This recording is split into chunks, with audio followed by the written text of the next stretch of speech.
ये कहानी है एक चालाक लोमड़ी और एक भोले भाले कव्वे की। तो चलो बच्चों, आंखें बंद करो और मेरे साथ जंगल की सैर पर निकलो। देखो, दरख्त हिल रहे हैं, परिंदे गीत गा रहे हैं और कहीं दूर एक कौवा बैठा है अपनी चोंच में पनीर लिए। एक घने जंगल में एक चालाक लोमड़ी रहती थी। उसकी दम घनी, आंखें तेज और दिल में हमेशा कोई ना कोई चाल छुपी होती थी। लोमड़ी जंगल में घूमती रहती और मौका मिलते ही दूसरों को धोखा देकर अपना पेट भरती। एक दिन सूरज की नर्म रोशनी दरख्तों के पत्तों पर चमक रही थी। परिंदे गीत गा रहे थे। ऐसे मैं एक कौवा ऊंचे दरख्त पर बैठा था। उस कौवे की चोंच में एक बड़ा सा पनीर का टुकड़ा था। वो किसी गांव के घर से चुरा कर लाया था और अब मौजे से उसे खाने वाला था। कौवा खुशी से बोला, आज तो मजा आ जाएगा, ऐसा नरम पनीर तो मैंने कभी नहीं खाया। उसने पनीर को चोंच में मजबूती से दबाया और किसी को देखे बगैर दरख्त की शाख पर बैठ गया। लेकिन किस्मत को कुछ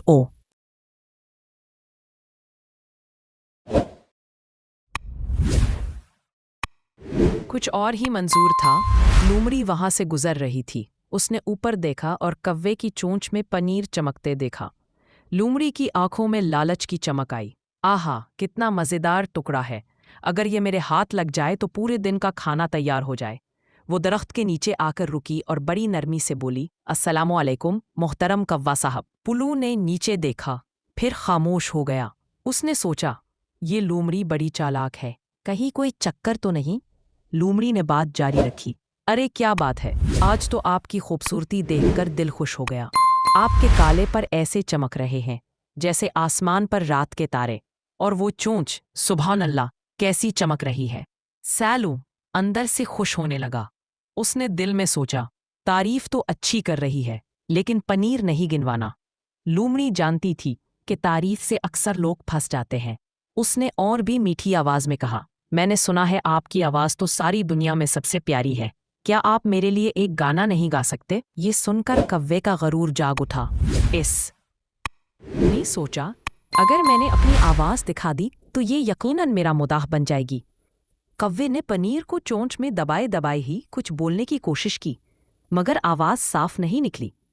लोमड़ी ने मीठी हंसी के साथ कहा, अफसोस, शायद मैं गलत सुन रही हूँ। क्या वाकई ये मशहूर कौवा ही है? ये सुनकर कौवा बर्दाश्त ना कर सका। वो फख्र से बोला और जैसे ही उसने मुंह खोला, पनीर का टुकड़ा नीचे जमीन पर गिर गया। लोमड़ी ने तेजी से छुपटकर उसे उठाया और बड़े मजे से बोली, शुक्रिया कौवा साहिब, आपकी आवाज वाकई लाजवाब है, इतनी लाजवाब कि उसने मुझे नाश्ता दिलवा दिया। कौवा ऊपर से गुस्से में चलाकर बोला, ए लोमड़ी, तुमने मुझे धोखा दिया। लोमड़ी हंसते हुए बोली, नहीं प्यारे कौवे, मैंने कुछ नहीं किया, बस तुमने तारीफ सुनकर अपनी अकल का दरवाजा बंद कर लिया। फिर वो खुशी खुशी पनीर खाते हुए चल दी। कौवा शर्मिंदा बैठा सोचता रहा, काश मैं थोड़ा सब्र कर लेता तो मेरा पनीर मेरा ही रहता। उसने अपने दिल से वादा किया, अब कभी किसी की बातों में नहीं आऊंगा। अगली बार अगर कोई मेरी तारीफ करेगा तो मैं बस मुस्कुराकर उड़ जाऊंगा। कुछ दिन बाद लोमड़ी दोबारा उसी रास्ते से गुजरी। इस बार उसने कौवे को दोबारा पनीर के साथ देखा। उसने फिर मीठी आवाज में कहा, अरे वाह, फिर पनीर, क्या आप आज मेरे लिए कोई गाना गाएंगे? मगर कौवा चुप रहा। लोमड़ी ने फिर कहा, क्या हुआ, आपकी आवाज चली गई क्या? मुस्कुराकर बोला, बिताने। नहीं लोमड़ी बहन, मेरी आवाज भी है और अक्ल भी, आज तुम खाली हाथ ही जाओगी। लोमड़ी शर्मिंदा होकर बोली, वाह, लगता है इस बार तुम वाकई अक्लमंद बन गए हो। कौवा हंसकर बोला, हाँ, तुमने ही तो सिखाया कि खुशामद के जाल में मत फंसो। लोमड़ी और कौवा दोनों अपने अपने रास्ते पर चले गईं। सबक, जो शख्स तारीफ में बह जाता है वो अक्सर नुकसान उठाता है, लेकिन जो अक्ल से काम लेता है वो हमेशा जीतता है। बच्चों, याद रखो, दुनिया में बहुत सी लोमड़ियां हैं जो मीठी बातों से हमें बहकाने की कोशिश करती हैं, लेकिन हमें हमेशा अक्ल, सब्र और समझदारी से काम लेना चाहिए। अगर आपको मेरी वीडियो पसंद आए तो प्लीज़ चैनल को सब्सक्राइब लाजमी कीजिएगा और लाइक भी ज़रूर कीजिए।